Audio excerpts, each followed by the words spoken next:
Good afternoon, I should say. This is my second one of the day. So this is reads my notes. This is number 5. Welcome to our Firestation Fundamentals Webinar number 5. So we're going to keep doing these as long as we continue to get the support from the Rotorua Lakes Council, who have been great and backed our pitch to do this. And of course, I have to mention Rotorua X as well, our charity, who we had an online event a couple of weeks ago, and hopefully we'll be back at the end of this month, fingers crossed, in person, even if it's only the first 10 people who are in the room, and then that's it, because we'll be standing 2 meters apart. So just a reminder, for any questions, you can use the chat. So with the chat, you can either ask one of us privately or make a comment privately to us individually, or you can just do it to everyone, and of course everyone else will be able to see it. Or, you know, we haven't got a huge group, there's about 15 of you, then feel free to just unmute and take your video off, whatever works, and wave at me, and we can ask a question or interrupt. Yeah, or you can cheer. Yeah, cheering's great too.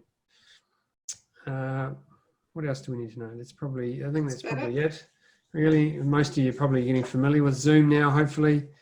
What about backgrounds? Nothing. It's all sort of, yeah, not bad, but yeah. Anyway. Okay, so I've got slides today. And the reason for this is because obviously we run workshops, and I went through and picked out a whole lot which I thought were relevant from different workshops. Yeah, see, that's much better, Fiona. And so rather than talk them through, I thought I'll put them up on the screen and we're going to run through them. But as always, we're videoing this, which means you can re-watch if I go too fast.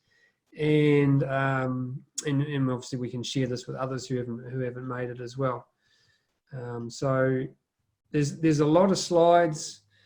I meant to do this in under an hour, but as Rachel said, I did it well over an hour. So I'm going to try and do it a bit quicker this time.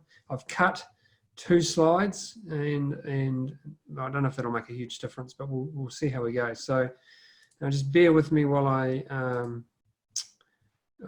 look.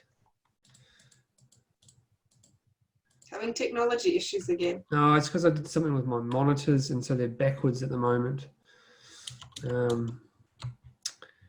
Share screen. Dun, dun, dun, dun, dun. I want to share that one, hopefully. Oh, yeah. Oh, that's not the right screen. That's at the end. Go to the start. Here we go. All right. So, as I said, these are from lots of... oh, hang on. I can't see chat now. Here we go. These are from lots of different workshops, and it was really hard to choose, to be honest, because there's a lot we can cover. We could be covering marketing and online marketing, which will be a future one anyway.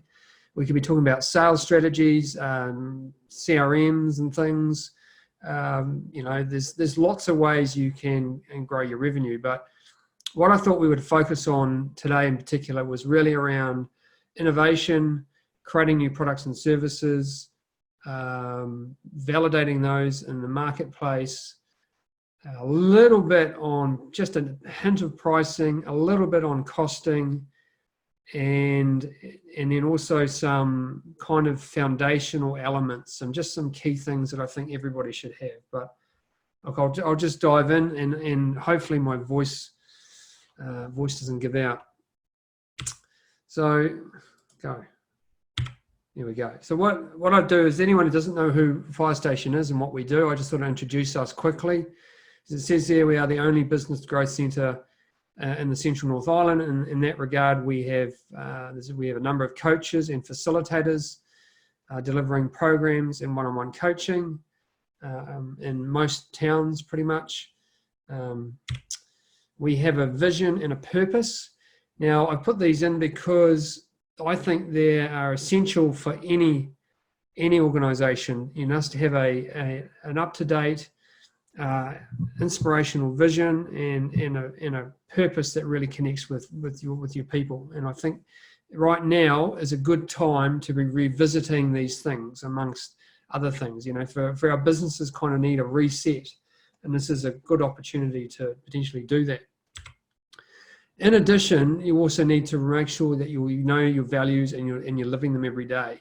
And I don't have time to get into why values are so important, but if you've done one of our programs or you've heard me speak before, I think they're absolutely essential. And so these three things, values, purpose, and vision, are what I call the strategic foundation of any organization. They are the three main pillars on which everything should rest, and they inform everything, including your products and services. So they're just absolutely critical. And certainly in times of crisis, it's when we get tested, our values really do get tested, and we know that they are our core values. This is just a quick plug for us to say that, you know, we've worked with literally hundreds of businesses over the last 5 or 6 years. And I just updated this yesterday. That's our actual revenue curve in the background. And we're going to be talking about, as you can see there, we grew really fast and then we've kind of plateaued and we're going to go backwards. So like most businesses, we lost all our co-working tenants more or less, and we lost probably around about $100,000 worth of work, just evaporated. So that's anticipating that to go down, that graph to go down. So we share and feel your pain. So let's get into it. So let's talk about some things. This is called Finding Your Edge, and this is the first of 2 sections. And I'll explain what the edge is in a moment. Now this is I've just tweaked this just for this webinar, and what it is it's a couple of different concepts that I introduced to business owners when they do our programs. And so the first one is, so this is the revenue, you kind of expected revenue growth curve, and of course you got the plateau. So in normal circumstances, what this would be focused on is driving a business up the next stage of that curve, as opposed to the grey line, falling off the plateau and going downhill. And at the moment, I think just maintaining your current revenue is right now is a big ask, for a lot, or having any revenue for some is a lot. So I completely appreciate that.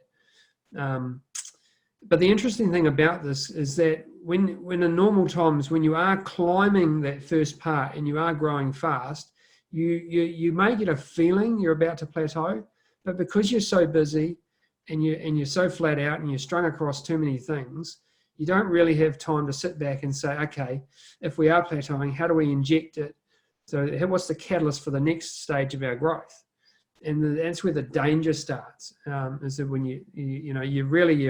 you're complacent about your growth. So now the other thing is you've got the 3am ceiling in there. That's a concept relating to self-management, and that most businesses, when they start out or in the early days, dependent almost entirely on the founder. The founder does everything, the owner does everything, but that has a limit. It has a built-in limit in terms of how many hours. So at some point you have to sleep. So the 3am represents those who work till 3am or those who get up at 3am. But if you want to grow, you've got to break through that, and the only way to break through that, one way is to hire people. Other ways include automation of systems and processes, or even just simplification of things, or a combination of all of those. So that's what that's about. But we don't really have time to get into all the other concepts behind it. But I just thought I'd introduce that. So whether we're trying to not fall off the cliff or we want to get off the plateau, I'm going to go through some of those things. The first thing is good old Simon Sinek's why. So if you haven't heard of Simon Sinek, he calls himself a management philosopher, and he wrote a book in the mid-2000s called Start With Why. He did a TED talk that like a gazillion people have watched. We show it in our programs, talk about this stuff. It's really important. And what it boils down to is the notion that instead of in our businesses talking about what we do and how we do it, and that can be from a marketing standpoint or any other really, what he says is that we should start with our why, the reason why the organization exists. Why does our business exist? Why did we buy it? Why did we start it? Why do we continue to do it?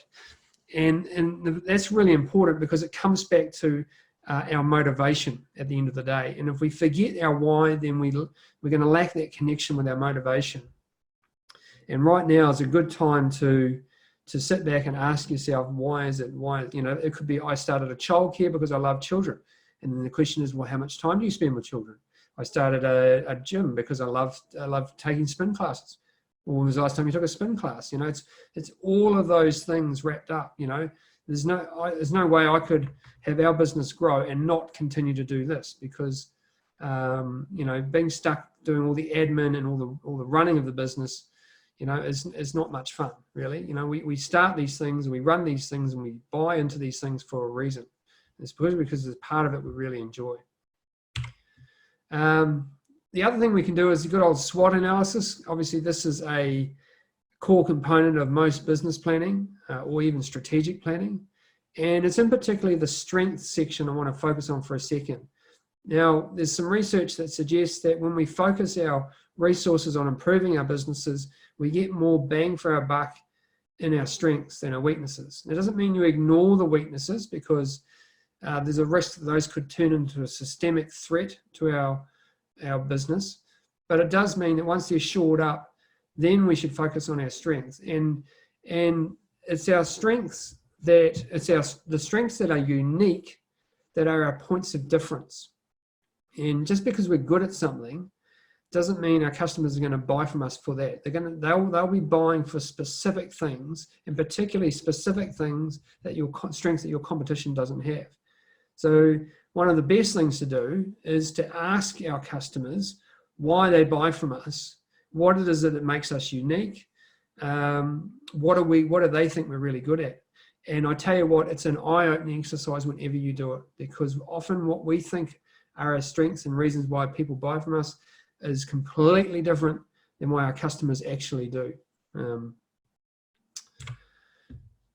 This is another framework. There's going to be quite a few frameworks in here, so I don't expect you to choose them all or use them all. This is called a lean business model. It's handed out in Startup Weekend.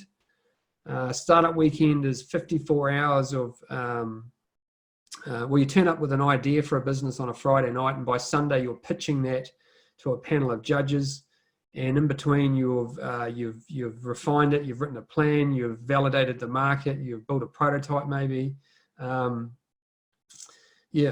it's quite a full-on 54 hours. But anyway, so they hand this out because what this is it's a really good way of sitting down and looking at my business and my business model and saying, is it still fit for purpose?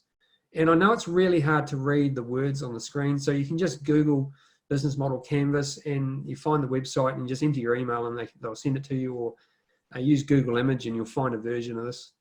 But it's a really good way of breaking down or pulling apart the different components, the critical components of our businesses, and saying, are they still relevant? What needs to change? If your business was struggling up until COVID, and COVID feels like the death now, well, this could be ideal, because then it's right. You're going straight back to the drawing board. You're going back to square one and saying, okay, I'm going to rebuild my business from the ground up. Let's map it out, and this is your blueprint. This is your your architect's drawings, I suppose, of your business. On a similar vein, you've also got this Japanese concept of ikigai, and some of you have heard me talk about ikigai at other things. I love it. I think it's a neat concept, and it's actually related to the Simon Sinek's why in a way. So what it is it's the sweet spot. It's the intersection of these four overlapping areas. It's doing things in life that are what you love to do, what you're good at, what the world needs, and what you can be paid for. Now there is an exception to this where we volunteer for some sort of charitable cause, and that purely picks up on the three of the areas with the exception of what you can be paid for. But for the sake of argument, I'm assuming that everyone listening wants to be paid. So the great thing about this is when you're in your sweet spot, it's when everything comes together, all your skills, experience, qualifications, everything sort of meshes, and then you're not really working anymore. It's just amazing. And I know this because I more or less have found my ikigai with our business. I can't believe I get paid to read business books and then talk about them, and share them. It's just like if somebody had said to me 10 years ago when I was in banking, Darren, you're going to have a business one day that's people are going to want to be part of, where you'll be paid to read stuff and share it, and I'll be like, you're nuts, right? And obviously there's a bit more to it than that, but I think it's amazing. And so if you can find your ikigai, if you haven't found it yet, then it's incredible. It's absolutely incredible. Now, when we are trying to create new products and services, and this is critical, isn't it? Because you just can't launch something and say, yep, people are buying it, I'm good. We've got to keep evolving that product or service because our competition's not standing still, or the environment in which we operate is rapidly evolving. And obviously we've seen right now how rapid that environment can change, and it's completely outside of our control. But what's within our control is our ability to carve out time to work on the business. And part of that should be time to be creative, to innovate, to think about new ways of doing what I do and offer it to clients. You cannot do this if you are reacting, you're firefighting. Hence, that's where we've got Firestation from. And running from thing to thing to thing, right? We actually need to stand still, breathe, and help engage our brains in a creative sort of mindset. And so I've just thrown a few things on the screen there.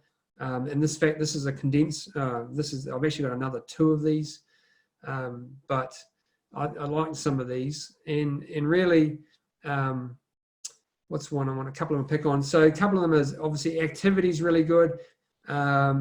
Mindless drudgery is good. So mowing the lawns I found is really handful for being creative. Get out there, going for a run or walk or whatever can be great, help you be creative. A reverse brainstorm, that's there you start with the solution and then you work backwards kind of thing. And it's a bit like backwards planning, where you pick a goal in the future and then you work backwards from that goal. So you ask yourself, in a year out from that goal or 6 months out from the goal, where do I need to be in order to achieve that in 6 months? And then you go back another 6 months. So where do I need to be then to achieve what I need to achieve by 6 months, therefore to be achieving my goal after that? So it's kind of working backwards. So it's getting your brain to really break out of a rut and try new things. Okay, so let's talk about at a high level, what are some different revenue streams that you can consider. Now, a lot of these are blatantly obvious and common sense, but it's worth considering them in the regard that you may do one of these already and you may do it very well, but there might be a variation of it or a change that you can make that will open up a new source of revenue. So I think it's really important at the moment to say that there's no sacred cows in business, and that includes our cost structures as well, and that everything is up for discussion. So the first one there is asset sale. So if you sell a service, the question is, could you package it up? Could you sell a physical good? And I saw, no doubt some of you would have seen as well in Rotorua, there's a rafting company that was in the paper, I think yesterday, and they've got together as a group and decided that they're going to make, I think it's like planter boxes or something like that. What would a rafting business know about making planter boxes? Well, turns out they're within the team, within the staff, there's skill sets that enable them to do that. So why not? But maybe it doesn't have to be that radically different to what you do. It could be, I don't know, it could be selling something, with your, that's relevant to what you do. For instance, we we often on-sell our books that we teach, at a small markup, so that's a physical item. Usage fee, so maybe you sell physical goods and you're thinking about, can I generate a service? Example of this is, a lot of car dealers, for instance, obviously make revenue from selling cars, but they also generate a significant amount of revenue from maintenance and repairs. So, is there a service that you can offer your customers that complements your physical offering? Subscription fees, obviously bigger and bigger. Netflix are not going to be able to get away with any more price increases, I would say, but certainly there's an increasingly customers are increasingly open to paying a small fee, often on a monthly basis, to get exclusive access. So it could be a part of your offering that only certain members have access to, or it could be, it's on the next slide, but could it be access to exclusive training and videos and things, or whatever. There's if we can reward our loyal customers, that can be one way to do it. Lending, leasing, renting. So unutilized assets. We've got buildings that are nothing's happening in, and obviously, we can't lease them out right now, but when we can, and you need to downsize, could we lease out part of the premises? Are there unutilized assets sitting there that aren't being used, or are not being used at a reduced amount, and we could rent out? I don't know. It's just asking the question. What have we got that we could rent? There's that whole sharing economy. Again, it's people are increasingly comfortable with it, so much so they will actually rent their personal car out these days. Licensing, you may have developed some proprietary systems and processes. You've got some intellectual property in your business. Could you license that to somebody else? Brokerage fees, so that's being an intermediary between potentially buyers and sellers. I've been working on, for the last year, a intermediary service between those with money to invest and non-profits and small businesses who need money to grow. It's a long journey. It's going to be longer still, but I am making progress slowly. And of course, if we're going to be the intermediary and connect those two groups, then of course there'll be a fee involved. And then lastly, advertising. If you have got street frontage with high foot traffic or road traffic, maybe you've got something out on the road all the time that's highly visible, why not rent out that space for people to advertise on? It's I go through a couple of examples normally with this, but it's amazing what people will be willing to advertise on. Okay, now moving on, Edge strategy. I sort of introduced this section with talking about Edge. So Edge strategy is based on this book. This is in our Accelerate program, and it's got some great stuff in it. I'm just going to touch on a couple of things, but yeah, that's the book. And what they talk about in the book is, rather than heading off in a completely new direction, which can be part of what's called a blue ocean strategy, and there's some rationale to that, but it's high risk, because if you do something you've never done before and in a way that no one's ever heard of it, obviously there's an education piece, and you've got to spend a lot of time and effort on marketing and things like that. But what the authors in this book propose is looking at your core competencies. What do you do really well? And then asking, the question, what are the edges of that are unutilized or we've not offered to date? And they break them into product, journey, and enterprise edges. I'm going to go through product edges in more detail in a moment, but the journey one in particular is another good one to think about, because that's about saying, how do I extend the amount of time my customer spends with me pre-purchase and post-purchase? So normally, we have a customer from this span of time, from this period to this period, and that can vary obviously depending on how transactional or the nature of the offering. But there's always a potential to extend it further. So maybe for us, rather than having somebody come in and just, I'm trying to think, if we get a small business when they've already started, that's great. But when we have a startup program, you could have come to us right from the start and then work through us in a small business, and then maybe even as a medium business. Or, maybe there's some opportunity to do some other work, maybe around governance with us. So I'm constantly challenging myself to think about how we can extend that customer journey with as much relevant products and services as possible. Because I want customers for as long as they're in business, basically. And given that we've got a handful that are coming up, 6 years or more, I know it's possible. But it obviously doesn't work for everyone. So then it becomes about how many more can I keep, and then you start tracking customer tenure. And anyway, that's another thing.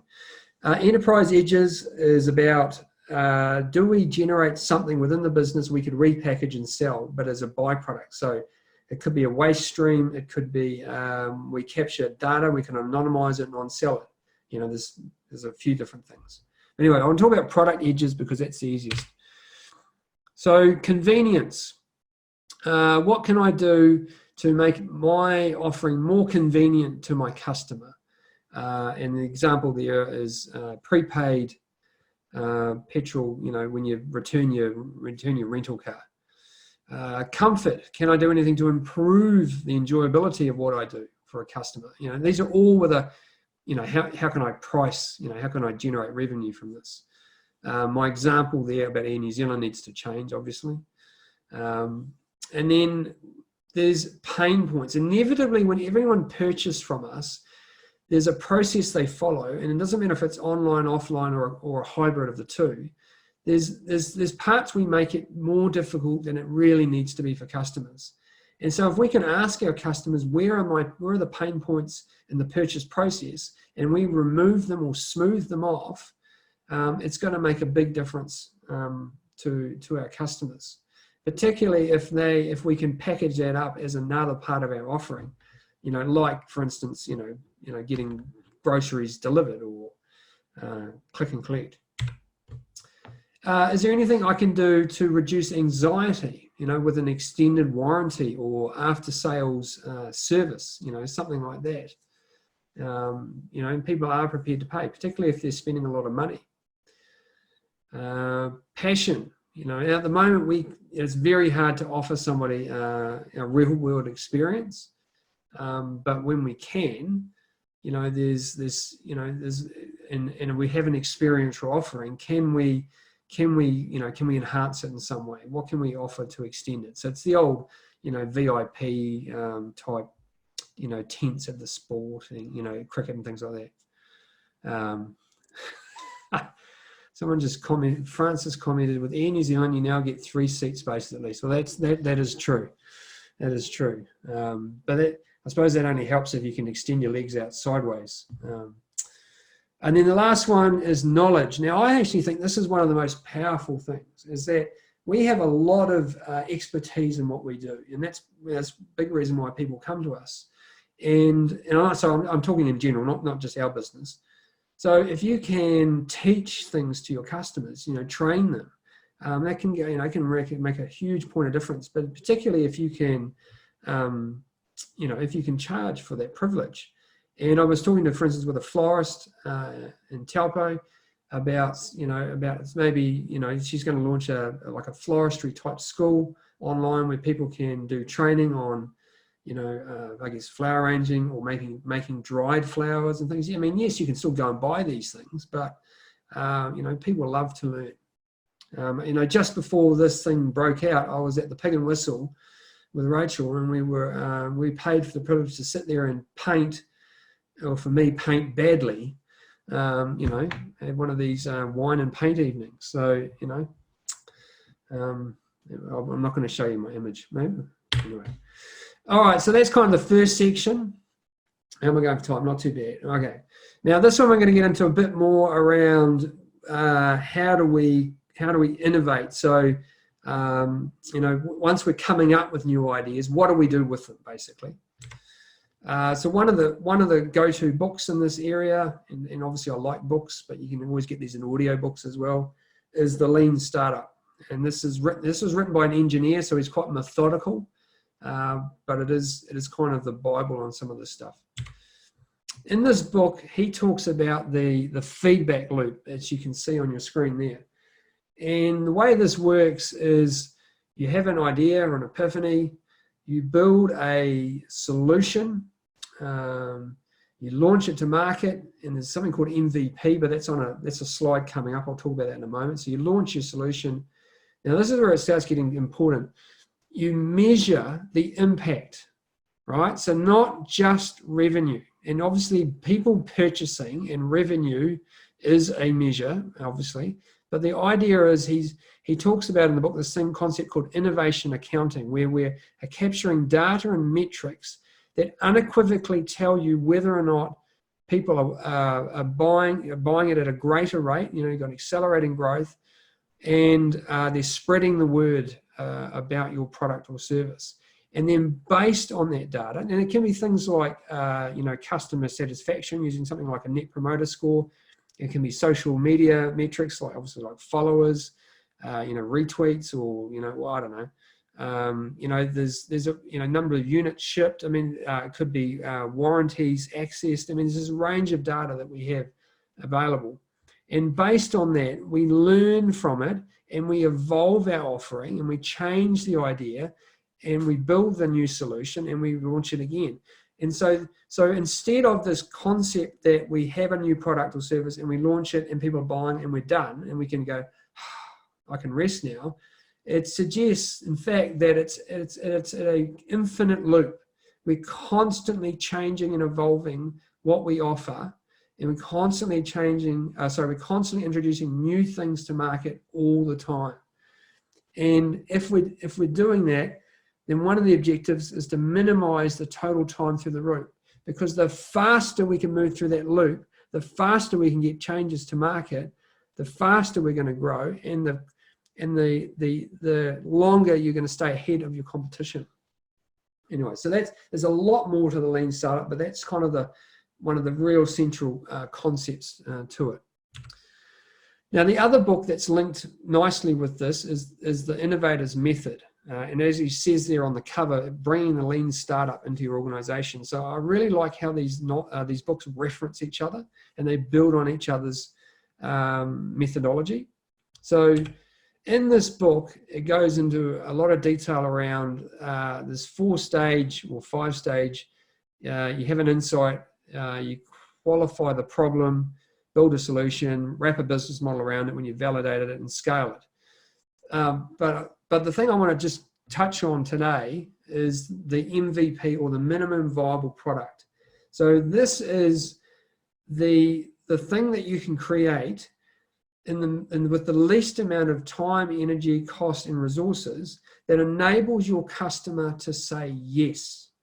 And in fact, it doesn't have to be the final solution. In fact, it can be a concept on paper. And that's what these webinars were or are. We pitched these webinars to, a couple of councils and said, hey, we should do these things. Look, it's not rocket science. Other towns are doing them. And here's an outline of how it's going to work. We had no content. We had no marketing. We had no topics really. And obviously based a lot on our reputation and brand, they said, yes, let's crack into it. And so that's our MVP. What it does is it flips the notion of creating a perfect product or service, expending extraordinary amounts of time and energy and cost, developing what we think is the perfect solution, taking it to market, and then it failing or growing nowhere near as quickly as we thought it would, because we didn't, we spent too much time on it, or we didn't validate it, or whatever, And that's the beauty of the MVP. And an awesome product is basically, that's the loop in action. That's where you start getting feedback on your MVP and you start adapting it and evolving it, basically. Just let me know if you've got any questions or on the stuff where I'm going too fast. All right, now once you're getting some ideas bubbling away, you're brainstorming, whatever, and you're starting to flesh them out, you need kind of maybe an idea of which ones you should run with. and this is a simple two-dimensional way to do it. You can make it three-dimensional by using cost as well, but I've just made them on the same axis. So the way this kind of works is, if you've got an idea for new revenue and it's going to have relatively low revenue impact. So what I'm talking about there, maybe it'll add 5 or 10% to your normal turnover, and the difficulty and cost to implement is relatively low. And look, you can make these assessments on scales of 1 to 5 or 1 to 10 and then plot them accordingly. Then that's what I call just business as usual, and that should just be part of what you do. If you've got an idea that's low revenue and high difficulty or cost, then that's going to go to the bottom of the list. If you've got one that's high revenue impact and high difficulty, then the question becomes, can I simplify that? Is there a way maybe I can deliver 80% of the offering, what I'm thinking about, and that may reduce the cost by 50% sort of thing.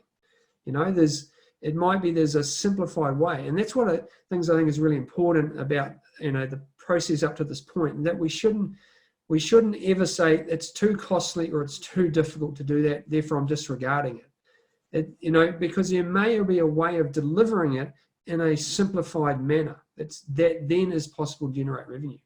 And then of course your gold standard is low difficulty and high revenue, and then that's going to be at the top of your priority list, relatively speaking. You know, we want to just get on and execute those things. Now you can take this further, and you could introduce a range of like half a dozen factors, and then you could score each revenue idea by each of those factors, and you could do a weighted scoring, and you get really complicated with that with spreadsheets. But you know, who's got time for that? Okay, and just another little part, this is from the Innovators method as well. I just want to touch on, when you're ready to go to market, think about these 4 things. And I haven't highlighted them, I need to do this. We need to think about how our customers discover, evaluate, purchase, and use the product. Actually, I think there's a way I can scribble on my slide here. Oh, look at that, discover. Oh, hang on, what is BAU? Sorry, BAU is business as usual. So what I mean by that, so I've got a question here, is that it should be part of just a continual refinement of your existing products and services. And if it's low cost and easy to implement the change, it should just be inevitable. Escape is me because I took escape from the escape on the keyboard, and that's when we push this when we don't want to do something, we back out of it.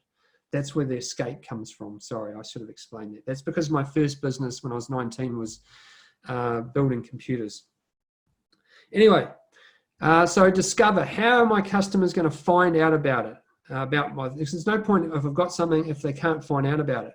You know, if someone hasn't heard of Firestation and they've been given a list of recommended options, and we're one of the list of recommended options, and they haven't heard of us, well, we might as well just be, you know, anyone, you know. So people need to know about who we are and what we do. How do they evaluate it? If it's the most online offering ever, it doesn't matter, you know. And testimonials are your go-to here, because we will trust the word of complete strangers in a decision whether or not to go ahead and buy something. So how do they evaluate it? How do they purchase that? I've already talked about taking out your pain points. And then using your product. What support and follow-up are you going to offer them? And that's a really good way to differentiate yourself. So we do need to think about those 4 things as we're taking something to market. Move on. Why won't it move on? Hang on.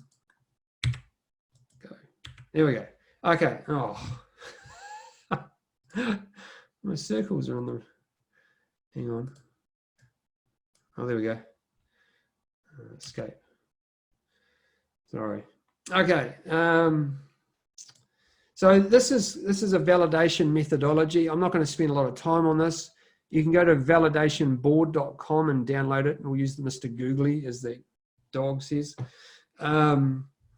So there's a couple of things on here. First thing is, when we're validating, in other words, when we're testing whether or not somebody's going to buy it, and by the way, there's no better test of that when somebody actually buys it. You know, when we offer something for a price and it's purchased, then we know we've validated it. And then it's a question of how many more can I, you know, And it says get out of the building. That means we need to get out of our heads, get out of our businesses, and get out there and talk to customers, prospective customers, about our new thing. And it's not asking them, would you buy this? Because it's saying, give me money, basically. You want them to show you the money. It also says on here, it talks about pivots. Pivots are from the startup world. That just means a change of direction, and we need to embrace pivots. When we launch something new, we need to change it. We're going to have to change it. Customers are going to want something different. They're going to they only want a small part of what it is. They want to change it. Whatever it is, it's going to need to evolve. So they're inevitable pivots. And the other thing I like on this is this concept of hypotheses. And what it's saying there, I think, is that we're taking kind of a scientific methodology or approach to business. So you could boil business down to, I've got a hypothesis. I think customers will buy this thing at this price in this much quantity if I take it to market. That's my hypothesis. And then a scientist would test that by experimenting. And that's exactly what we do in business. We then launch the product to market and we find out whether or not everyone wants. And then based on how the experiment goes, we then refine the hypothesis. And I kind of like that sort of approach. Anyway, so that's kind of validation in a nutshell. Right. Just now coming towards the end now, so we're sort of rounding the end straight. So I've got just a couple, about 4 more slides, I think. So gross profit. Now, when we're working out costs in our business, and I'm spending a lot of time with businesses right now, analyzing their cost structure and then using that as a basis to forecast going forward and looking at different scenarios. One of the things it's always interesting to do is to either figure this out for the first time or, check it, test it.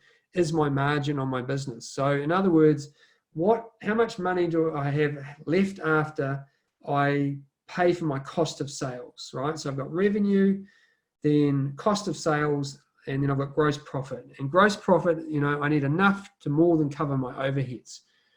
And so, without getting into too much detail here, a direct cost or a cost of sale are things that move in line with your sales. So if you're a manufacturing business, electricity would, if you're selling, you're producing, and therefore you're manufacturing, and therefore you're using electricity. So that's going to move around in line with your sales. It's arguably a direct cost. An indirect cost are things that don't move in line with sales. So typically your lease on your building, insurance, things like that. So once you've found out, and it's not just your margin on your total business, you should be calculating it, if possible, on your customers and jobs as well, and products.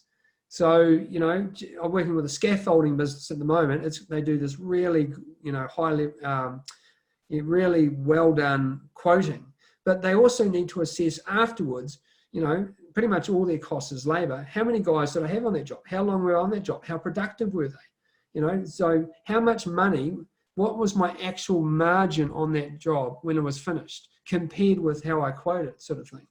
And by doing this, we can start to also get a handle on, which customers are really going to add to my bottom line. Because just because a customer is high revenue doesn't mean it's high margin, because we often, when we get a big job or a big opportunity, we have a tendency to cut our price, but that of course has an immediate impact on our margin.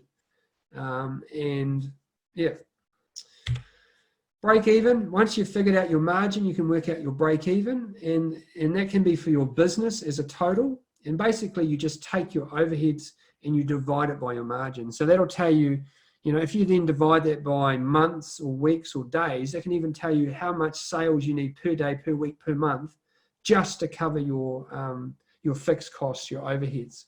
And that may or may not include a salary for you. Or you can use this simple formula to calculate, if I'm going to put an additional cost in my business, I'm going to hire someone new, that's an additional salary. You take the salary, divide it by your gross margin, and that will tell you the minimum amount of new sales that I need over and above I've had up until now, just to cover that new person's salary. And then, if it's a salesperson, and of course, we want a lot more than that. Well, if we're going to put more costs in our businesses, of course, we want a multiplier on that anyway.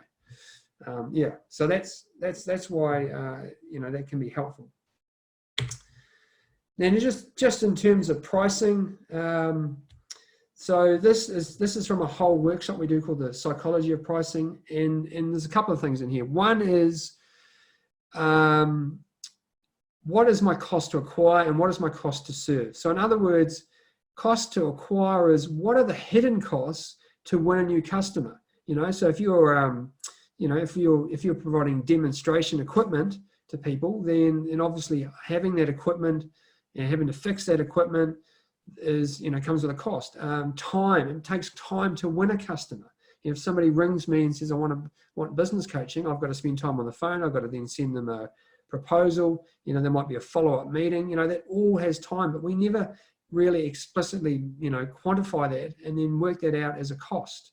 And then there's the cost to serve. Different customers cost you different things. We have low maintenance and high maintenance customers.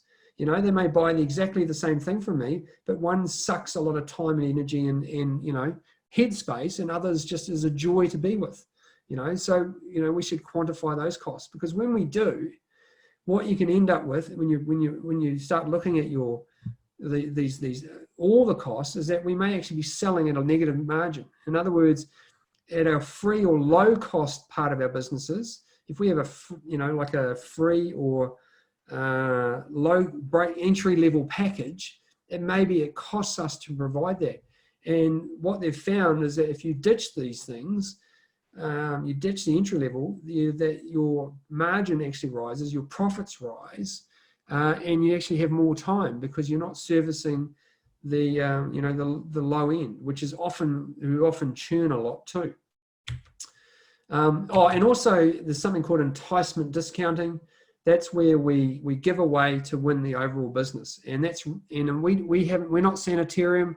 We can't afford to give away Weet-Bix, or we can't give away printers to sell the cartridges. We don't have those resources, so don't do it. And then lastly, is this my last slide? I think this must be just about my last slide. Yes, it is. Now, with pricing, in normal times, I would be advocating, of course, for price increases. And there's a rule of thumb, there's psychology that says you can get away up to 9%, right? You can increase your price up to 9%, and your customers will either accept it or not even notice it. But it is not normal times. However, I'm going to suggest that maybe if something is still in demand in your business, why not try 1%? Just try a 1% price increase and see what happens. If someone's willing to expend $50, they will expend $50.50. If they're spending $100, they'll spend $101. You can't tell me that 1% is enough to switch someone off from what it is that you offer. So, and I always say, be strategic. Don't do it across everything. Try something. Try a core, a part of your offering and test it. For us, we're in different towns. Maybe, we tested one part of our offering in one town and see what happens. And then if that works, we try it somewhere else. So it's about being strategic around our pricing. And because the research also says that can be the single biggest impact on your bottom line. Because if you think about it, if you take your total revenue today, or pre-COVID, say, and you apply a 1% price increase and you assume that everyone accepts it, your cost structure does not change in the slightest. It's the same amount of demand for everything you do. And where does 1% of your turnover go? It goes straight to the bottom line. So if you're turning over $1 million, right, that's 10 grand. 10 grand extra straight to the bottom line. If you're turning over $500,000, that's 5 grand extra straight to the bottom line. So, it's worthwhile thinking about. And so that's pretty much everything I could do without getting into a lot of other things like sales and marketing. Has anybody got any other questions or comments?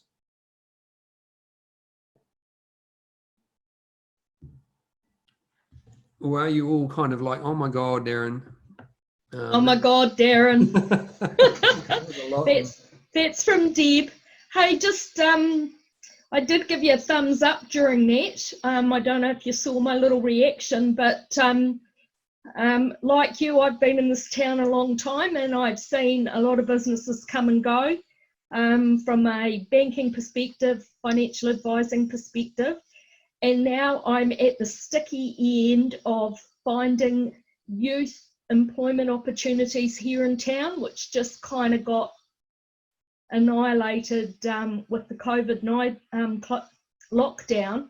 However, you have inspired me to continue the quest, and your Japanese philosophy is something that I'm going to check out, because I got excited at the beginning of the year to be offered this role to pay me to do what I've been doing for 30 years as a volunteer. So first you do the work, then you get paid. And I suppose I've got longevity on my side and experience to show me that when you're working in that sweet spot, it isn't work. Work's a four-letter word. It's actually play, but play's a four-letter word as well. So that didn't work too well. This is why I'm not a stand-up comic, but I just really support your initiative. I just have seen you grafting in your business and extending and growing. And if I can use my husband's business as an example, 20 grand's worth of overheads going out the door every month, and not $1 of income in the last 5.5 to 6 weeks. So these small businesses totally need to get savvy and totally need to try something new and different, or just focus on what they do really, really well. And just heads up to you. Thank you for providing this afternoon. And yeah, I'm in my happy place. Thank you. Thank you, Deb.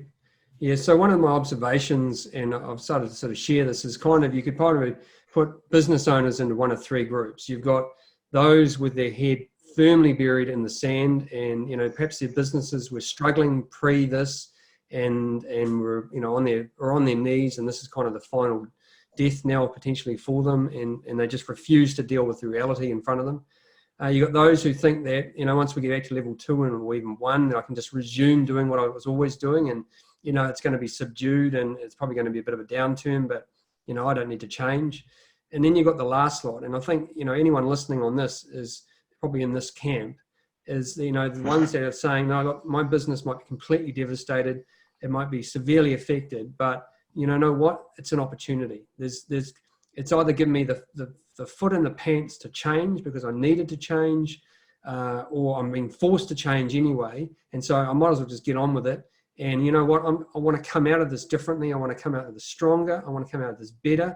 I know I can, and it's going to be tough and it's hard, and we're all doing the hard yards. And I'm going to have time when I want to quit, but I genuinely believe I can come back. I can come back and be in my ikigai, or feel like I'm better off for this. So thank you all for listening. We've filmed this obviously, so you can go back and rewatch it. So we'll get those links out. The slides are going to be on our website. Is that right, Rach? Yeah. Yeah. And I'll also post them up in the YouTube notes when I load the video. So if you can't navigate to find them on the website, just go to the YouTube, watch it on YouTube, and you will the link will be in the description. Yeah. And don't forget to, there's there is free help out there. There's us and others who can, the government is paying for our time and others to help. So reach out to I think the chamber on the website, and you can just access it there. So we're going to come back next week, and we're going to be doing something a bit different. We're going to talk about all the changes to tax. We're going to hopefully we're going to be able to talk a bit about the changes to insolvency and how you manage creditors through the downturn. And I'm also going to touch on these new loans as well, and whether those are are getting taken up and how you might go about doing that as well. So, so we'll be back next Tuesday afternoon for that. We are looking at other topics, like around possibly getting the head of Retail New Zealand to talk, or Hospitality New Zealand, or both. But we'll let you know, and yeah. And if there's anything you want, just let us know, and we'll put it in place. So once again, thank you very much, and we'll see you next week. And that's about it, isn't it, Rach? Yep. Cool. Yep. Thank you, everyone. Thank you.